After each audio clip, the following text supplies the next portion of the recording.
وذكر الله كثيرا صدق الله العظيم۔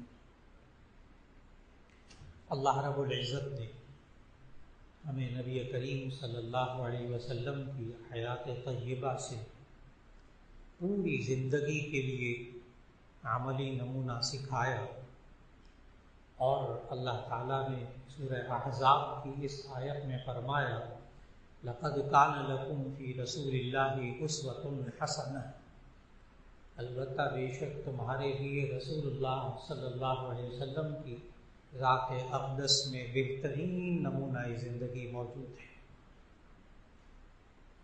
یہ نمونہ زندگی انسان کی پیدائش سے لے کر انسان کی زندگی کے آخری سانس تک ایک ایک مرحلے کے لیے رسول اللہ صلی اللہ علیہ وسلم کا اسوہ حسنہ یعنی زندگی کا بہترین نمونہ انسان کے لیے موجود ہے۔ آج وقت کی ضرورت ہے کہ انسان بچے کی پیدائش سے لے کر اور انسان کی زندگی کے آخر تک ایک ایک مرحلہ اس کے بارے میں سیرت طیبہ سے رہنمائی حاصل کر سکے۔ ہمارا اپنا وقت بچپن کا گزر چکا، لیکن آئندہ جو نسلیں دنیا میں آنے والی ہیں ان کی تربیت اللہ کے رسول صلی اللہ علیہ وسلم کی سیرت طیبہ کے مطابق اس طرح ہو جائے کہ ایک گھر میں بچہ یا بچی جوان ہو تو ماں باپ یہ کہہ سکیں کہ ہم نے پیدائش سے لے کر اور اب تک تمہاری تربیت ہم نے سیرت النبی صلی اللہ علیہ وسلم کے مطابق کی ہے، اور اس میں آپ کو کوئی مشکل محسوس نہیں ہوگا انشاءاللہ۔ ایک بھی بات ایسی نہیں ہے جو انسان کے لیے سیرت طیبہ پر چلنا اس کے لیے مشکل ہو۔ چنانچہ ہم انشاءاللہ آئندہ ملاقاتوں میں سیرت النبی صلی اللہ علیہ وسلم پیدائش سے لے کر زندگی کے آخری سانس تک قدم بقدم سیکھنے کی کوشش کریں گے ان جمعوں کے خطبات میں انشاءاللہ۔ اور نبی کریم صلی اللہ علیہ وسلم نے یہ جب بچہ اور بچی پیدا ہوں تو اس کے لیے پہلا حکم یہ عطا فرمایا کہ اس کے دائیں کان میں اذان دیں اور بائیں کان میں اقامت کریں، اور یہاں بھرپور کوشش کرنی چاہیے کہ باپ خود اپنے بچے یا بچی کے کان میں اذان دے، اس لیے کہ بہت دفعہ ہوتا ہے کہ ہسپتالوں میں مختلف امور کے لیے جانا ہوتا ہے تو کوئی دیکھتا ہے شکل و صورت تو کہتا ہے کہ آپ اذان دے دیں، میرا بیٹا ہوا ہے، میری بیٹی ہوئی، تو اگر تو وہ بات ماننے والے ہوتے ہیں تو ان سے گزارش ہوتی ہے کہ میں گود میں پکڑ لیتا ہوں، ان کے لیے دعا بھی کروں گا، آپ باپ ہیں آپ اذان دیں۔ تو یا تو وہ کہہ دے مجھے اذان نہیں آتی، ٹھیک ہے پھر دے دیں۔ اور آج تک ایک بھی باپ مجھے ایسا نہیں ملا، 20 50 واقعات ہوئے، ایک بھی باپ ایسا نہیں ملا کہ جس کو اذان آتی ہو اور میں نے اس سے گزارش کی ہو کہ آپ اپنے بچے کے کان میں اذان دیں اور اقامت کریں، میں سکھاتا ہوں۔ پھر کوئی باپ مجھے ایسا نہیں ملا کہ جو اذان اور اقامت کہتے ہوئے رویا نہ ہو، ایک بھی نہیں ملا۔ اس وقت جذبات ہوتے ہیں کہ اللہ نے اولاد دی ہے، بیٹا دی ہے، بیٹی دی ہے، یہ بڑا ہوگا، یوں ہوگا، کیا کیا انسان کے ذہن میں باتیں ہوتی ہیں، باپ کے ذہن میں۔ تو جو جذبات باپ کے ہوتے ہیں اس اولاد کے لیے، نوزائیدہ بچے کے لیے، ظاہر ہے وہ ایک مولانا صاحب کے وہ جذبات تو نہیں بن سکتے۔ اور جس درد کے ساتھ، جس دلی جذبے کے ساتھ باپ اپنے بچے کے اذان دے اور اقامت کہے، اس سے بہتر کوئی طریقہ نہیں۔ اس لیے بھرپور کوشش ہو کہ باپ اپنے بچے کے نہ آتی ہو، ٹھیک ہے کسی بھی دوسرے شخص سے اذان کہی جا سکتی ہے، اقامت کہی جا سکتی ہے۔ اور ایک یہ بات خیال رکھنا چاہیے کہ بچے کے کان، دائیں کان میں اذان اور بچے کے بائیں کان میں اقامت کریں۔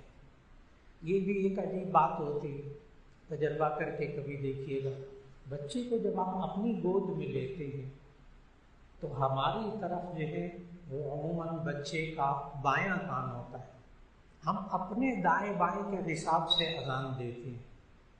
یہ ایک بہت عجیب بات ہے، اس لیے کوشش یہ کرنی چاہیے دیکھا جائے بچے کا دایاں طرف کون سا ہے، ہم اپنے دائیں بائیں کو نہ دیکھیں۔ بچے کے دائیں کان میں اذان اور بائیں کان میں اقامت۔ ایک وقت تھا کہ کہا جاتا تھا چھوٹا سا بچہ ہے، نہ اس کو اذان کا مطلب آتا ہے، آخر کیوں اذان دیتے ہیں، لیکن اب گزشتہ 30-40 سال سے لوگوں نے یہ کہنا بند کر دیا ہے، اب کہنا بند کر دیا۔ اس کی وجہ یہ ہے کہ اب تو ڈاکٹر حضرات یہاں تک کہتے ہیں کہ بچے کی ماں پیدائش سے پہلے اس کے جو جذبات ہوتے ہیں، غصے کے جذبات، نفرت کے جذبات، وہ تک آنے والے بچے میں منتقل ہو جاتے ہیں۔ اب تو سائنس کھل کر کہتی ہے، سائنس تو اتنی اب ترقی کر گئی کہ ماں کے پیٹ کے اندر جو بچہ ہوتا ہے اس کے دل کے آپریشن آج یہاں ہو رہے ہیں کہ بچے کے دل میں سوراخ ہے تو اس کے پیدا ہونے سے پہلے اس کا آپریشن کر دو تاکہ اس کی جان بچ جائے۔ تو اب تو بچے کی دنیا میں آنے سے پہلے کے اعمال اثر انداز ہو رہے ہیں، اور بخاری شریف کی حدیث ہے جس سے ہمیں اذان کا فلسفہ سمجھ میں آتا ہے کہ بچے کے کان میں اذان اور اقامت کیوں کہیں۔ بخاری شریف کی حدیث میں ہے، نبی صلی اللہ علیہ وسلم نے فرمایا جب بچہ دنیا میں آتا ہے تو شیطان اس کو کوئی چیز چبھوتا ہے، وہاں ترجمہ لکھا ہے کچوکے لگاتا ہے۔ جب بچہ پیدا ہوتا ہے تو شیطان اس کو کوئی چیز چبھوتا ہے جس کی وجہ سے بچہ روتا چلاتا ہے، اور شیطان یہ کہتا ہے دیکھ اب میں آخری سانس تک تیرے ساتھ ہوں۔ اب تو دنیا میں آ گیا کیونکہ شیطان نے نا اللہ کی قسم کھا کر کہا تھا، قرآن مجید میں موجود، جب اس کو جنت سے نکالا گیا فَبِعِزَّتِكَ لَأُغْوِيَنَّهُمْ أَجْمَعِينَ، تیری عزت کی قسم میں ان سب میں سے ہر ایک کو اغوا کروں گا۔ تو یہ پیدا ہوتے ساتھ بچے کے ساتھ لگ جاتا ہے۔ نبی صلی اللہ علیہ وسلم نے بتایا کہ جب بچہ پیدا ہوتا ہے تو فوراً شیطان اس کو کوئی چیز چبھوتا ہے جس سے بچہ روتا چلاتا ہے۔ اب اس کے کان میں اذان دی جا رہی، اللہ کا نام ڈالا جا رہا، اب اس کے کان میں اقامت کہی جا رہی، اللہ کے رسول صلی اللہ علیہ وسلم کا نام ڈالا جا رہا، اشہد ان لا الہ الا اللہ، اشہد ان محمد رسول اللہ۔ اور عجیب بات ہے، جامع ترمذی کی حدیث ہے کہ نبی صلی اللہ علیہ وسلم نے فرمایا کہ رات کو جب سونے لگو تو برتن ڈھانپ کر سویا کرو اور دروازے بند کر کے سویا کرو، آگ بجھا کے سویا کرو۔ تو وہاں ایک روایت میں ہے کہ بسم اللہ پڑھ کے بند کیا کرو۔ پھر وہاں پر محدث نے اس حدیث کی تشریح میں لکھا اس لیے کہ جب آپ دروازہ بند کرتے ہوئے اللہ کا نام لے لیں گے نا، اب شیطان داخل نہیں ہوگا، اب شیطانی اثرات آپ کی پینے کی چیزوں میں نہیں آئیں گے، آپ کے کھانے کی چیزوں میں نہیں آئیں گے۔ تو معلوم یہ ہوا کہ جب بچے کے کان میں اذان دی جائے تو اس وقت جب بچہ رو رہا ہے، پیدا ہوتے ساتھ ہی روتا ہے بچہ، یہ اس کی زندگی کی علامت ہے، لیکن اس وقت اللہ کا نام ڈال دیا جائے کان کے اندر تو اس کا اثر ہوگا کہ اللہ اس بچے کو شیطانی قوتوں سے محفوظ رکھے گا انشاءاللہ۔ پھر اس کے بعد جب بچہ 7 دن کا ہو جائے تو پھر نبی صلی اللہ علیہ وسلم نے فرمایا کہ 7ویں دن ایک تو اس کا عقیقہ کرو، نمبر 2 اس کے سر کے بال منڈواؤ، نمبر 3 اس کا اچھا سا نام رکھو۔ جب 7واں دن ہو جائے تو پھر یہ والے کام کیجیے۔ اس لیے بغور ان باتوں کو سنیے گا تاکہ جو بزرگ ہو گئے وہ اپنے پوتوں نواسوں نواسیوں کو بتائیں، ان کے لیے تربیت کریں، اگر ذہن میں موجود رہے گا تو بچوں کی تعلیم و تربیت ہو سکے گی۔ تو 7ویں دن بچے کا نام رکھیں، عقیقہ کریں، اس کے سر کے بال منڈائیں۔ اور نبی کریم صلی اللہ علیہ وسلم نے نام رکھنے کے لیے بھی ادب سکھائے اور عقیقے کے بھی ادب سکھائے۔ ایک تو یہ کہ 7ویں دن عقیقہ کرنا۔ اب حدیث میں نا یہ نہیں آتا کہ 7 دن بعد، حدیث میں ہے یوم السابع، 7واں دن۔ اب اس پر حضرت مولانا اشرف علی صاحب تھانوی رحمۃ اللہ علیہ نے واضح الفاظ میں لکھا عقیقے کے بیان میں کہ 7 دن بعد کرنا سنت لازم نہیں ہے، تو فرض واجب نہیں ہے۔ آپ 10 دن بعد بھی کر سکتے ہیں، 11 دن بعد بھی کر سکتے ہیں، لیکن اگر آپ تاخیر ہو جائے کسی وجہ سے عقیقہ کرنے میں، بال منڈوانے میں، جیسے آج کل ہوتا ہے، آج کل وسا اوقات آپریشن ہوتا ہے تو ڈاکٹر حضرات کہتے ہیں ابھی 2-3 ہفتے لگیں گے، ابھی تھوڑا سا ٹھہر جائیں۔ کبھی یہ ہوتا ہے کوئی اور عارضہ ہوتا ہے کہ انسان 7ویں دن عقیقہ نہیں کر سکتا، تو حضرت مولانا اشرف علی صاحب تھانوی رحمۃ اللہ علیہ نے فرمایا کہ اگر آپ 2 ہفتے بعد، 3 ہفتے بعد، مہینے کے بعد، 2 مہینے کے بعد، 6 مہینے کے بعد بھی عقیقہ کرنا چاہیں تو آپ 7ویں دن کا خیال کر لیں تو سنت پوری ہو جائے گی۔ اور یہ والا جو اب میں اگلا جملہ بتانے لگا ہوں، یہ خالص حضرت تھانوی رحمۃ اللہ علیہ نے لکھا کہ ہم 3 مہینے 4 مہینے کے بعد کیسے یاد رکھیں کہ 7واں دن کیسے ہوگا؟ تو مولانا شیخ علی تھانوی رحمۃ اللہ نے لکھا جس دن بچہ پیدا ہوا ہے اس سے 1 دن پہلے عقیقہ کر لیں، چاہے 6 مہینے بعد کریں، چاہے 8 مہینے بعد کریں، وہ 7واں دن ہوگا۔ بڑی عجیب ٹیکنیک، آپ حساب کر کے دیکھ لیجئے، جس دن بچہ پیدا ہوا ہے اس سے 1 دن پہلے عقیقہ کر لیں، وہ 7واں دن ہوگا۔ اگر ہفتے کو بچہ پیدا ہوا تو آپ 6 مہینے بعد، سال بعد عقیقہ کریں، لیکن آپ جمعے کو عقیقہ کر لیں 1 دن پہلے، وہ 7واں دن ہوگا۔ بڑا شاندار طریقہ بتایا سنت پر عمل کرنے کا۔ تو ایک تو یہ کہ 7ویں دن کا خیال کر لیا جائے، چاہے 2 ہفتے بعد ہو، چاہے 3 ہفتے بعد ہو۔ اور اگر بالفرض کوئی صاحب یہ کہیں کہ جی مجھے صرف اتوار کو چھٹی ہوتی ہے اور میں کسی دن عقیقہ نہیں کر سکتا، تو اسی صورت میں کوئی حرج کی بات نہیں، عقیقہ کرنا الگ سنت ہے، سنت غیر مؤکدہ، یعنی عقیقہ کر لیں تو ثواب، نہ کریں تو کوئی گناہ نہیں۔ 7ویں دن کر لیں تو ثواب، نہ کریں تو کوئی گناہ نہیں۔ اس کے لیے بڑی واضح بات یہ ہے، سنت غیر مؤکدہ ہے، اس لیے اس کو فرض واجب کی طرح ذہن پہ دباؤ نہ رکھا جائے۔ بسا اوقات ہوتا ہے بچے کی پیدائش پر اچھے خاصے اخراجات ہوتے، اب وہ عقیقہ کرنے کو پیسے نہیں ہوتے، اتنی بندہ نہیں استطاعت رکھتا، ٹھیک ہے کوئی بات نہیں، چند مہینے بعد کر لیجیے، جائز، سنت پوری ہو جائے گی۔ اور عقیقے کا فلسفہ اور اس کی حکمت بھی نبی صلی اللہ علیہ وسلم نے اپنے ارشاد میں بتائی، فرمایا الغلام مرتہن بعقیقتہ، یہ جو بچہ ہے نا یہ عقیقے کے بدلے میں رہن رکھا ہوا ہوتا ہے، گروی، جیسے ہم پیسے دے کر گروی چیز چھڑا لیتے ہیں، اس طرح عقیقہ کر کے انسان بچے کو مصیبتوں سے چھڑوا لیتا ہے، یہ عقیقے کا فلسفہ۔ پھر نبی صلی اللہ علیہ وسلم نے حضرت فاطمہ رضی اللہ تعالیٰ عنہ کو بتایا، حضرت حسن حضرت حسین رضی اللہ تعالیٰ عنہ کے بارے میں۔ یہاں میں خاص طور پر نا حضرت حسن حضرت حسین رضی اللہ تعالیٰ عنہ کے بارے میں بات کرنے لگا ہوں۔ نبی صلی اللہ علیہ وسلم کے اپنے ذاتی بچپن سے لے کر وہ باتیں آہستہ آہستہ عرض کروں گا، لیکن بعض حضرات کا یہ خیال ہے کہ نبوت ملی نبی صلی اللہ علیہ وسلم کو 40 سال کی عمر میں، لہذا جو شرعی احکام ہیں وہ 40 سال کی عمر کے بعد ہوں گے، فرض واجب سنت، وہ نبوت ملنے کے بعد ہوں گے۔ نبوت ملنے سے پہلے کے جو نبی صلی اللہ علیہ وسلم کے کام تھے وہ ہمارے لیے شرعی نہیں ہے، شرعی طور پر فرض واجب نہیں ہے۔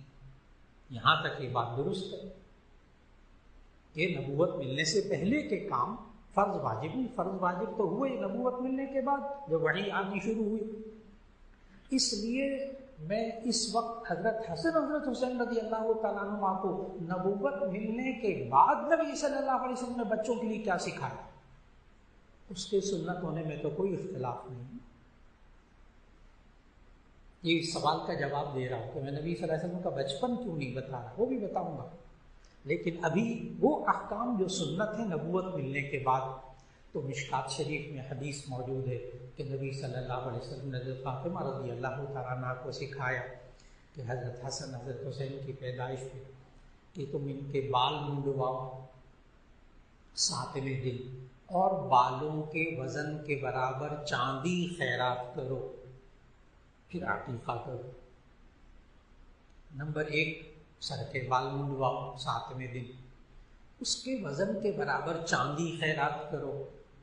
اب لوگ سوچنے لگتے ہیں کہ جی پہلے ہی مہنگائی اتنی ہے، اب بالوں کے وزن کے برابر چاندی خیرات کریں، یہ بڑا مشکل کام لگتا ہے، لیکن حقیقت یہ ہے کہ نوزائیدہ بچے کے بال چاہے کتنے گھنے ہوں، کتنے زیادہ ہوں، وہ 3-4 اونس سے زیادہ نہیں ہوتے۔ میں نے تولا بھی نہیں کہا، 3-4 گرام سے زیادہ نہیں ہوتے۔ چلے آپ 5 گرام بھی لگا لینا، 5 اونس 5 گرام، تو آج کل چاندی ہے 2000 روپے کے قریب تولا، تو اس کا مطلب کیا ہوا کہ 1000 روپے کی چاندی زیادہ سے زیادہ بنے گی، اور 1000 روپے کے تو مٹھائی کا ڈبہ بھی نہیں آتا جس پر ہم اتنا خرچ کرتے۔ تو یہ سنت پر عمل کرنا بہت آسان۔ تو ایک تو یہ ہے کہ بچوں کے بال جو اتروائیں منڈوائیں، اس کے وزن کے برابر چاندی خیرات کر دیں، اور وہ 1000 روپے سے زیادہ آج کل نہیں بنے گی۔ پھر نبی صلی اللہ علیہ وسلم نے یہ فرمایا کہ جب بچے کے سر کے بال مونڈے جائیں تو ایسی صورت میں اس کے سر کے اوپر زعفران گھول کے لگا دیں۔ یہ بھی اس مشکات کی حدیث میں موجود، زعفران گھول کے لگائیں۔ اس کی وجہ محدثین نے لکھی کہ یہود بھی عقیقہ کرتے تھے، باقی آسمانی مذاہب میں عقیقہ موجود تھا، اس لیے نبی صلی اللہ علیہ وسلم کا بھی عقیقہ ہوا بچپن میں۔ لیکن سنت کب ہوا؟ جب نبوت مل گئی۔ تو نبی صلی اللہ علیہ وسلم نے فرمایا کہ یہود جب عقیقہ کرتے تھے تو اس وقت وہ جو ذبح کرنے کے بعد اس جانور کا خون نکلتا تھا، تازہ خون بہتا ہوا، وہ سر مڈانے کے بعد بچے کے سر پر اس کو لیپ کر دیتے تھے۔ یہ یہودیوں کا آج بھی ہے، عیسائیوں کے یہاں بھی ہے کہ جو عقیقہ کرتے اس کا خون لے کر بچے کے سر پہ لگا دیتے۔ تو نبی صلی اللہ علیہ وسلم نے فرمایا یہ خون تو ناپاک حرام ہے، کیوں اس پاکیزہ بچے کے اوپر لگاتے ہو؟ منع کر دی کہ تم نے یہ کام نہیں کرنا۔ اور پھر اس کے بعد نبی صلی اللہ علیہ وسلم نے فرمایا زعفران گھول کے لگا دو۔ اب زعفران بھی بہت مہنگا، کئی ہزار روپے کا تولا ہے اس وقت۔ اب لوگ گھبراتے ہیں اس سے بھی، اس سنت پر بھی عمل نہیں کرتے، لیکن بہت آسان، آپ 400-500 کی چند پتیاں لے لیں زعفران کی، 400-500 روپے کی، بڑی آسانی سے 1-2 چمچے پانی لیں۔ دیکھیں سنت پر عمل کیسے کرنا، چند زعفران کی پتیاں لیں، اس کو 1-2 چمچے پانی کے لیں، پیالے کے اندر اس کو گھول لیں، وہ پیلا پیلا پانی ہو جائے گا، اس کو سر کے اوپر لگا دیں، سنت پوری ہو گئی الحمدللہ۔ تو بال منڈوانے کے بعد سر پہ زعفران لگانا یہ بھی سنت۔ پھر اس کے بعد نبی صلی اللہ علیہ وسلم نے ہمیں یہ جو سمجھایا زعفران لگانے کے بارے میں، تو آج کل جدید سائنس جو ہے وہ یہ کہتی ہے کہ زعفران جو ہے وہ بہترین اینٹی سیپٹک ہے۔ زعفران بہترین، اور بھی بہت خصوصیات ہیں۔ اگر آپ زعفران کے بارے میں خصوصیات پڑھنا چاہیں، کیونکہ نبی صلی اللہ علیہ وسلم یہ بہت استعمال فرماتے تھے، اور اس بچے کے سر کے اوپر زعفران بھی گھول کے لگانا، تو زعفران کے بارے میں اگر آپ اردو میں پڑھنا چاہیں تو بہترین کتاب اس کے بارے میں طب نبوی اور جدید سائنس، طب نبوی اور جدید سائنس، یہ لکھی ہے ڈاکٹر خالد غزنوی صاحب نے، اور ان کا حضرت مولانا عبید اللہ صاحب رحمۃ اللہ علیہ سے بڑا رشتہ داری کا تعلق تھا. حضرت مولانا شدبئی صاحب تشریف فرما ہیں، بلکہ میں دیکھ رہا تھا ابھی کہ حضرت مولانا عبید اللہ صاحب کی جو قبر مبارک ہے اس سے ذرا پہلے ڈاکٹر خالد غزنوی صاحب کی قبر ہے. تو ڈاکٹر خالد غزنوی صاحب نے طب نبوی اور جدید سائنس لکھی اور کمال کر دیا. انہوں نے ایک زعفران کا پورا چیپٹر لکھا ہے اردو میں. MBBS ڈاکٹر میں ہاسپٹل میں ہوتے تھے، اور انہوں نے اس زعفران کے اوپر کئی صفحے لکھے، اور عجیب بات بتا رہا ہوں کہ احادیث بھی لکھی، عربی میں احادیث، اور ان کا ترجمہ بھی لکھا زعفران کے بارے میں. تو زعفران کیوں لگائے؟ جیسے عام طور پر لوگ جب بال کٹواتے ہیں تو پھر اوپر شیونگ لوشن لگاتے ہیں، اینٹی بائیوٹک، اینٹی سیپٹک اور چیزیں بھی لگاتے ہیں. تو نبی صلی اللہ علیہ وسلم زعفران سکھایا. زعفران لگانے کے بعد پھر اس کے بعد عقیقہ ہو گیا. اور یہ عقیقے کا لفظی مطلب بھی اگر بتاؤں نا تو بہت عمدہ رہے گا کہ عقیقہ عربی میں جانور کو نہیں کہتے، عقیقہ عربی میں نوزائیدہ بچے کے بالوں کو کہتے ہیں. عربی لغت جب آپ دیکھیں گے تو عقیقہ کہتے ہیں نوزائیدہ بچوں کے بال. چونکہ اس بالوں کے کاٹنے کے بعد پھر وہ جانور ذبح کرتے تھے تو اس جانور کو ہی عقیقہ کہا جانے لگا. آج کل عقیقے کی سنت پر لوگ ایک اور وجہ سے عمل نہیں کرتے، اور وہ یہ ہے کہ ہم نے عقیقہ کرنا ہے، لوگوں کو بلانا ہے، دعوتی کارڈ بھی چھاپنے ہیں، پھر اتنے کئی لوگوں کو بلانا ہوگا، پھر جو آئے گا وہ ہدیہ تحفے کے اوپر بھی خرچہ کرے گا، نئے کپڑے بھی بنوائے گا، پھر گھر کے اندر بھی بہت کئی لاکھ روپیہ آج کل صرف عقیقے پر خرچ کیا جا رہا ہے، جو سنت کے مطابق نہیں ہے. اس لیے اس سے بچنا چاہیے. ماشاءاللہ الحمدللہ. حضرت تشریف لے آئیے. اہلا وسہلا مرحبا. حیاک اللہ بالصحۃ والسلامہ. الحمدللہ الحمدللہ الحمدللہ.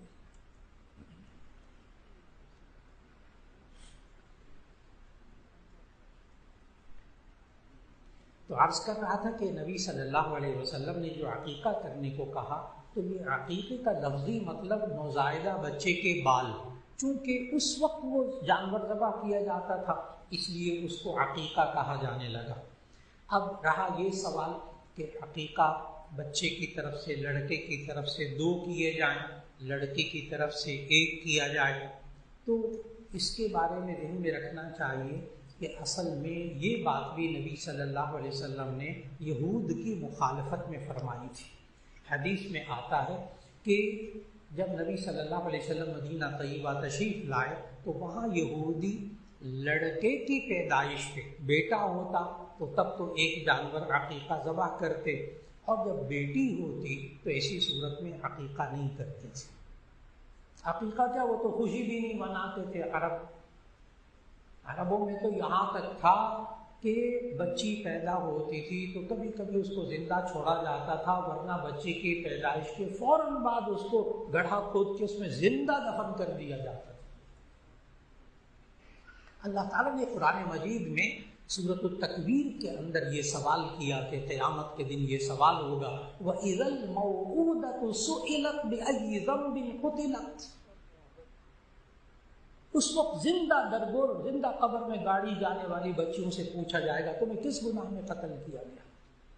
اتنا برا سمجھتے تھے اس معاشرے کے اندر بچیوں کی پیدائش کو، اس لیے عقیقہ کرتے ہی نہیں.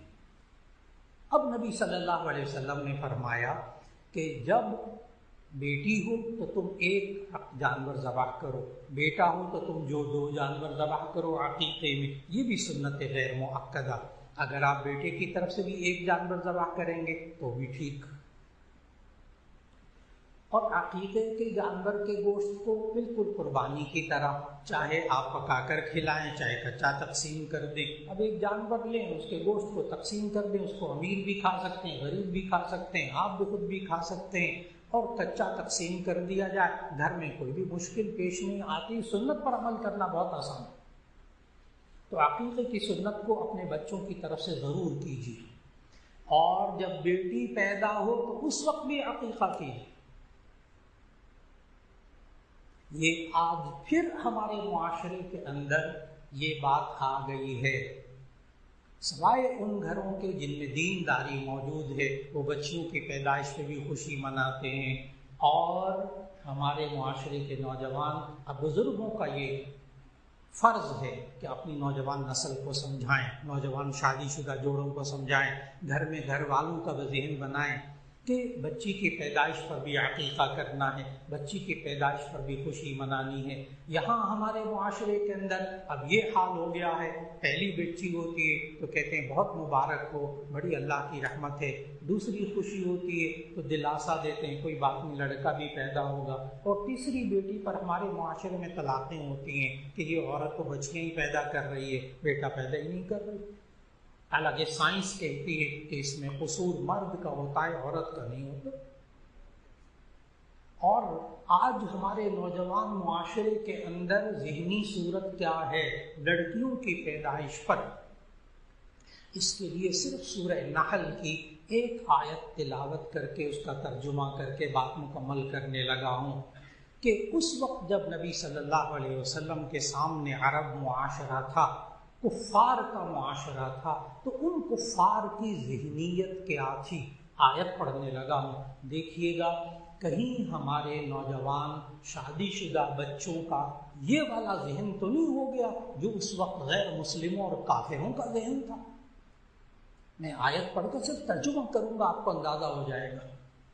وَإِذَا بُشِّرَ أَحَدُهُمْ بِالْأُنثَىٰ ظَلَّ وَجْهُهُ مُسْوَدًّا وَهُوَ كَظِيمٌ يَتَوَارَىٰ مِنَ الْقَوْمِ مِنْ سُوءِ مَا بُشِّرَ بِهِ أَيُمْسِكُهُ عَلَىٰ هُونٍ أَمْ يَدُسُّهُ فِي التُّرَابِ أَلَا سَاءَ مَا يَحْكُمُونَ۔ ترجمہ عرض کرنے لگا ہوں، سوچیے گا ہمارے نوجوان بچے بچیوں کا ذہن کیا ہو گیا۔ نوجوان دلہا کا پہلے بچے کی دفعہ کیا ذہن ہوتا ہے، دوسرے کی دفعہ کیا ذہن ہوتا ہے۔ اذا بشر احدهم بالانثى، جب ان کو بیٹی ہونے کی خوشخبری دی جاتی ہے۔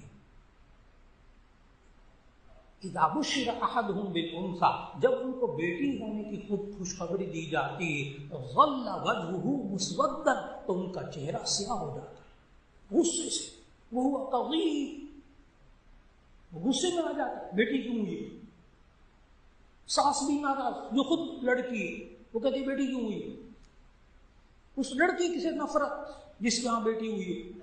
قرآن اذا بشر احدهم بالانثى ظل وجهه مسودا وهو كظيم، جب اس کو بیٹی ہونے کی خوشخبری دی جاتی ہے تو اس کا چہرہ سیاہ ہو جاتا ہے، یہ غصے والا، وهو كظيم، وہ غصے والا ہو جاتا ہے۔ یتوارا، سوچیے گا ذرا، یتوارا من القوم من سوء ما بشر به، وہ لوگوں سے، قوم سے چھپتا پھرتا ہے اس خوشخبری کی وجہ سے جو اسے دی گئی ہے تیرے یہاں بیٹی ہوئی۔ یہ نوجوان ساتھیوں کو نہیں بتاتا کہ میرے گھر میں بیٹی ہوئی، مٹھائی نہیں بانٹتے بیٹی ہونے میں، بیوی سے بولنا بند کر دے بیٹی ہوئی۔ یتوارا من القوم من سوء ما بشر به، لوگوں سے اپنے آپ کو چھپاتا پھرتا ہے اس وجہ سے جو اس کو خبر دی گئی ہے۔ یتوارا من القوم من سوء ما بشر به، آگے ایمسکہ علی ہون، یا تو اس ذلت کی وجہ سے روکے رکھے اس کو، ام یدسہ فی التراب، یا اس کو مٹی تلے دبا دے۔ آج قانون کا ڈر نہ ہوتا تو ایسی صورت میں ہمارے معاشرے کے نوجوان، میں نے کہا پھر الا ماشاء اللہ، الا استثناء بھی ہے، لیکن اکثریت ایسی ہے جو بیٹی کی پیدائش پر خوشی نہیں مناتی۔ آج وقت کی بہت بڑی ضرورت، ماں باپ کو تربیت کرنی ہوگی اپنے نوجوان بچے اور بچیوں کی۔ بیٹا ہونا، بیٹی ہونا، یہ سب اللہ کی نعمتیں ہیں، یہ سب اللہ کی نعمتیں، اس میں کسی کا قصور، کسی کی کوتاہی نہیں ہوتی، اس لیے اس وقت بھی خوشی منانی چاہیے۔ اللہ رب العزت ہم سب کو جب اولاد دے، جتنے بھی اولاد ہیں اللہ سب کو اولاد دے، اور جب اولاد دے، بیٹا ہو یا بیٹی ہو، اس پر خوشی منائے، اس کا عقیقہ کریں سنت کے مطابق، اس کو اذان بھی دے، اقامت بھی کہیں کان میں، اور پھر اس کے بعد بھرپور کوشش ہو کہ نیت کر لیں انشاءاللہ ہم اپنے اس بیٹے اور بیٹی کی جوان ہونے تک، شادی ہونے تک انشاءاللہ سنت کے مطابق تربیت کریں گے۔ اللہ تعالیٰ دعا فرمائیں۔ الحمدللہ رب العالمین، اللہم صلی علی سیدنا و مولانا محمد وعلی آل سیدنا و مولانا محمد وبارک وسلم۔ ربنا آتنا فی الدنیا حسنۃ وفی الآخرۃ حسنۃ وقنا عذاب النار۔ یا اللہ ہمارے گناہوں کو معاف فرما، ہماری لغزشوں کو معاف فرما۔ یا اللہ اولاد تیری بڑی نعمت ہے، یا اللہ ہم سے تربیت کرنے میں جو کوتاہیاں ہو جائیں یا اللہ تو اسے معاف فرما دے۔ یا اللہ جن کو تو اولاد دے ان کو آنکھوں کی ٹھنڈک بنا دے، فرما بردار بنا دے، ان کی سنت کے مطابق تربیت کرنے کی توفیق عطا فرما۔ یا اللہ جو بیمار ہیں سب کو شفا عطا فرما، خصوصاً حضرت مولانا فضل الرحیم صاحب دامت برکاتہم، اللہ ان کو شفا عطا فرمائے، صحت عافیت کے ساتھ ہمارے سروں پہ سلامت رکھے۔ اور یا اللہ ہمارے جتنے عزیز و اقارب اس دنیا سے رخصت ہو گئے، یا اللہ سب کی مغفرت فرما۔ اور یا اللہ خاص طور پر یہ سیلاب زدگان، یا اللہ سیلاب سے اتنے متاثرین ہیں، لاکھوں بے گھر ہو گئے اور لاکھوں بیچارے اس وقت بڑی کسوہ پرسی کی حالت میں ہیں۔ یا اللہ ہم سب کو ان کی مدد کرنے کی توفیق عطا فرما، ان کے ساتھ تعاون کی توفیق عطا فرما، ان کے لیے دعا کرنے کی توفیق عطا فرما۔ یا اللہ سب کو ہر طرح کی آفت سے، اچانک آنے والی آفت سے بھی حفاظت فرما لے۔ یا اللہ جو کاروباری حضرات ہیں ان کے رزق میں برکت نصیب فرما۔ یا اللہ جو بے روزگار ہیں ان کو نیک روزگار عطا فرما۔ یا اللہ جتنے حاضرین موجود ہیں دلوں میں دعائیں ہیں، یا اللہ قبولیت دعا کا وقت ہے، اے اللہ سب کی دعاؤں کو قبول فرما۔ وصلی اللہ تعالی علی خیر خلقہ محمد وآلہ واصحابہ اجمعین برحمتک یا ارحم الراحمین۔